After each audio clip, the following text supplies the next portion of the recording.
Я обедать не буду. Одного я вас не брошу. Только, кажется, сегодня у вас свидание. And Driss, one day, I was going through some papers on Philippe's desk and found a stack of letters, the kind dripping with sweet.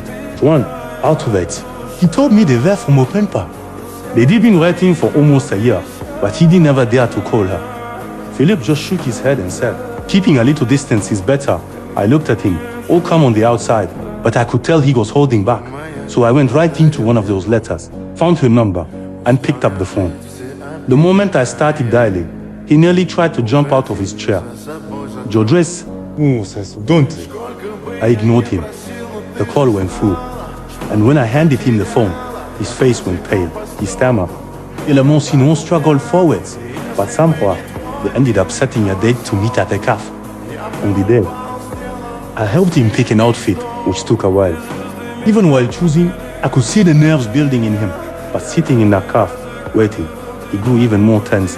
He called me, saying he needed to get some air. I knew what it really was. He was afraid she might see him differently. I didn't say anything. I just drove over. And when I saw him curled slightly in his chair, I felt something in my chest twist. Later, when we were on a trip, I brought him to a restaurant without telling him why. I told him I wouldn't be joining him for lunch. Someone else who panic flashed across his face instantly. You can't leave. From outside the restaurant, I watched him shift nervously in his seat. Then a woman approached his table. He froze. A beat later, he realized. He looked at me, and then he smiled. Not just any smile, but the kind that comes straight from the heart. And in that moment, I was genuinely happy for him.